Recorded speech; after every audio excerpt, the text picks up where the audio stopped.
Buenos días, amados hermanos de nuestra primera iglesia bautista de San Antonio de los Altos, también nuestros amigos que visitan la plataforma digital, y vamos a tener pues nuestra clase de escuela dominical, pero antes queremos poner este tiempo en las manos del Señor para pedirle que esta clase que vamos a dar pues pueda ser plantada en los corazones de quienes la van a escuchar y la van a ver, y está de fruto a su tiempo, cuando fuere su tiempo. Vamos a orar.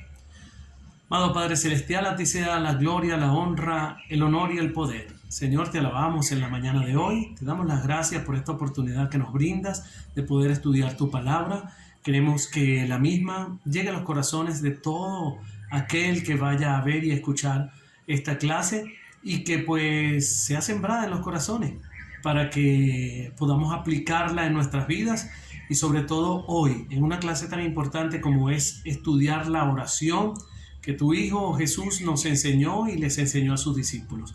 Así es que ponemos esta clase en tus manos, que es en las mejores manos donde pueda estar.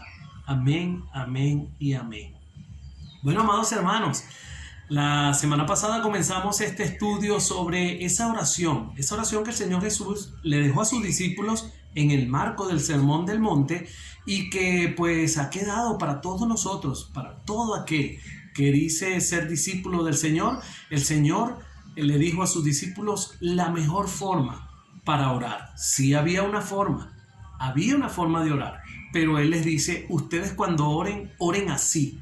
Y así es que le enseña y les deja a ellos y nos deja a nosotros esa oración. Una oración modelo, una oración completa, y que muchos han llamado el Padre Nuestro. Así que nosotros pues queremos hoy hacer la otra parte de esta clase. Recuerden que el hermano Carlos Castro comenzó esta clase la semana pasada. Allí él decía que esta oración tenía dos series que cada una contenía tres peticiones. Las primeras tres peticiones se refieren al reino de Dios, y las otras tres peticiones, que por cierto son las que vamos a ver hoy, se refieren al hombre y sus necesidades. Así es que las primeras tres peticiones, repito, que el hermano Carlos Castro comenzara la semana pasada, apuntan hacia el reino de Dios y apuntan directamente a Él. Y fíjense que dice su nombre, su reino, su voluntad. Y nuestro deseo y el deseo de la Dirección de Educación Cristiana de nuestra iglesia es que valoremos el contenido de esta oración, que usted allí, a medida que va estudiando esta clase y la clase pasada, pueda valorar el contenido que el Señor Jesús dejó impreso en ella al dejarle a los apóstoles y al dejárnoslas a nosotros. Lo segundo, que comprendamos el significado de cada palabra que allí contiene. Y lo tercero pues es que nosotros nos animemos a cultivar la oración y a tratar de que ésta sea más efectiva. Bien, amados, vamos a hacer entonces un vuelo rasante a esas tres primeras peticiones, a estas tres primeras demandas que, como lo repito, el hermano Carlos Castro tuviera bien darnos el domingo pasado. Y el Señor les enseña a sus discípulos y nos enseña a nosotros primero a que a quien nos dirigimos es a nuestro Padre. Sí, nuestro Padre.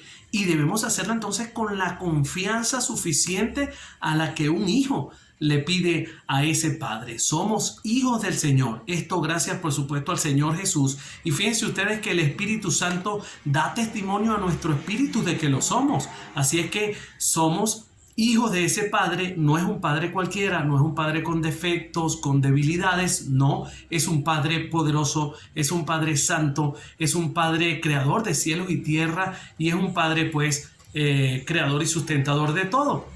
A continuación, el Señor santifica dicho nombre. El Señor exalta el nombre de su Padre, lo declara sagrado, le muestra reverencia y alabanza. ¿A quién? Al nombre al cual vamos a orar. Eso es interesante, que nosotros también hagamos esto cuando oremos. Luego, demanda de que el reino de Dios venga. No solo que se haga presente aquí en la tierra, sino más aún en los corazones. Recordemos, el reino de los cielos se ha acercado. Finalmente realiza una petición, y es que se haga la voluntad del Padre en todo, tanto en el cielo como en la tierra. Y fíjese usted que el Señor Jesús siempre estuvo comprometido con la voluntad de su Padre. Decía que su comida era hacer la voluntad del Padre. Lo recordamos también en el Getsemaní, cuando dijo, si es posible, aparta de mí este cáliz, pero que no sea como yo, sino según tu voluntad. Entonces, el Señor Jesús siempre, pues, buscó hacer la voluntad del Padre, buscó agradar al Padre, y esta voluntad ya está revelada. Primero estuvo revelada por el Señor Jesús cuando el Verbo se hizo carne, pero ahora está revelada en la palabra de Dios. Allí tenemos revelada la voluntad de Dios, la cual, dice la misma palabra, es agradable, perfecta. Ahora, no es tanto que busquemos la voluntad del Padre, que claro que sí, tenemos que hacerlo, pero es obedecerla y aceptarla.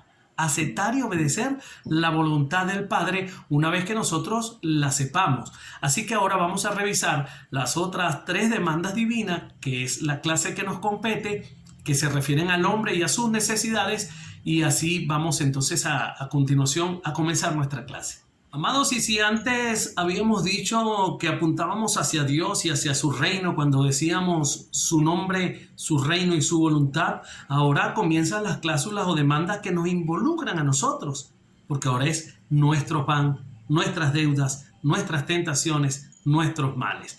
Veremos qué significa, qué implica cada una de estas demandas. Por ejemplo, nuestro pan, ese pan diario que necesitamos para subsistir, luego que nuestros pecados sean perdonados, nuestras deudas. Cada uno de nosotros está en una deuda eterna con Dios y nadie puede pagar esa deuda. Solo es posible a través de su gracia, a través de su perdón. Y luego de recibir el perdón de nuestros pecados, nada debe temer más el cristiano que caer en tentaciones y caer en el mal. Y por eso es la súplica: no nos metas en tentación, líbranos del mal. Que esas peticiones las hacemos al Padre encarecidamente y fervorosamente a través de nuestra oración. Bueno, vamos a ver hoy esas peticiones, nuestras necesidades. Danos hoy el pan de cada día, el pan nuestro de cada día. Amados, ciertamente nuestro Padre sabe qué cosas tenemos necesidades antes que se las pidamos, dice la palabra, pero es bueno dárselas a conocer con verdadera humildad, reconocer que Él es el dador, reconocer nuestra total y absoluta dependencia a Él. Por cierto, no pedimos solamente por nuestro pan, por eso allí el plural al decir danos a todos nosotros, pedimos por el pan nuestro, pero pedimos también por el pan de nuestros amigos, de nuestros hermanos. Y el Señor pues les dijo a los suyos en una oportunidad esto, le dijo: ¿qué padre de vosotros, que su hijo le pide pan, que su hijo le pide pescado y que su hijo le pide huevos y le va a dar una piedra o una serpiente o un escorpión? Bueno, si vosotros siendo malos sabéis dar buenas dádivas a vuestro hijo, cuánto más vuestro Padre Celestial dará su Espíritu Santo a quienes lo pidan. Amado hermano que escuchas, nosotros tenemos que entonces suplicar por ese pan, pero dar gracias también por ese pan. Y cada uno de nosotros ha tenido la provisión del pan durante todo este difícil tiempo que nos ha tocado vivir, y eso me hizo recordar aquellos tiempos cuando el Señor mismo de su propia mano le proveyó el maná a su pueblo en el desierto. Hoy lo sigue haciendo. Hoy a cada uno de nosotros nos ha dado el pan y hemos sido testigos de ellos. La siguiente petición, que es de perdón: perdona nuestras deudas, así como también perdonamos a nuestros deudores.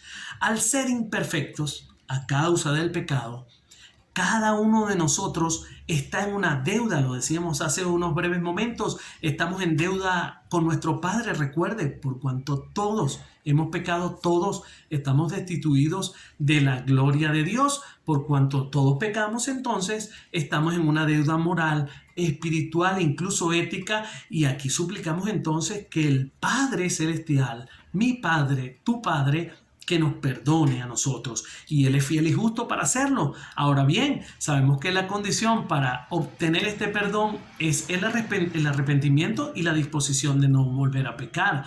Hasta ahí estamos claros, pero sabemos entonces que Él nos perdona, pero nos piden aquí que nosotros también perdonemos a los que nos ofenden, a nuestros deudores. Entonces cada uno de nosotros, como consecuencia de la gracia de Dios provista a través de su Hijo, debe también hacer lo propio y perdonar pues a todo aquel que le ofende. ¿Cuántas veces? ¿Una sola vez? No, 70 veces 7, le dijo el Señor a los suyos.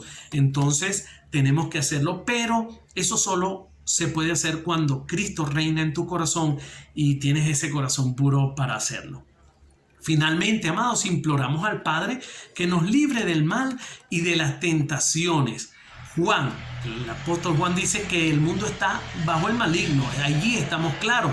Entonces sabemos que él anda como león rugiente viendo a quién devorar, a quién destruir. De él proviene la tentación y el mal. ¿Que cómo lo sabemos? Bueno, porque Santiago nos dice que Dios no tienta a nadie. A Dios no lo tienta la maldad, ni tampoco Él tienta a nadie. Santiago capítulo 1, verso 13. Entonces, nosotros tenemos que orar para que Dios, ese Dios todopoderoso, que tiene poder y que le dio a su Hijo esa autoridad y ese poder para que nosotros podamos tener ese oportuno socorro frente a quién, frente a ese poderoso enemigo que es Satanás, que es el diablo, y que nosotros entonces tenemos que en las fuerzas y con el poder de Dios y de su Hijo, nosotros tenemos las armas a través también de su palabra, por supuesto, y de ese escudo y de esa armadura que Dios ha provisto para los cristianos para hacerle frente, para resistirle, para no ser tentados y para no sucumbir. Pero sabemos que el mal y la tentación siempre van a perseguirnos, siempre. Pero recuerde, Dios tiene poder, Dios es soberano. Mas líbranos del mal. ¿Qué es lo que nos quiere enseñar acá en esta cláusula relacionada con las tentaciones, con la malignidad? Bueno, no solo se pide orar para quedar libre de pruebas y de tentaciones o de adversidades, sino para que Dios nos defienda, nos libre de las artimañas del enemigo. Recuerden que estamos en el tiempo donde el enemigo lanza su feroz ataque sobre los cristianos. Entonces nosotros tenemos que pedirle al Señor pues que nos proteja de ello. Reconocer sí que vivimos en un mundo malo, pero reconocer también que más es el que está en nosotros, con nosotros, que el que está contra nosotros. El Señor, pues, amados, le da importancia a la oración, les enseña a sus discípulos la oración, nos enseña a nosotros que debemos orar. ¿Por qué orar? Podríamos cada uno de nosotros preguntar. Bueno, porque el Señor nos invita a hacerlo. El Señor dice cuando oren, oren así. Nos dejó un modelo, nos dejó una invitación. Por consiguiente nos dejó un mandato de orar, pero orar así. Lo segundo también es que el Padre promete escucharnos.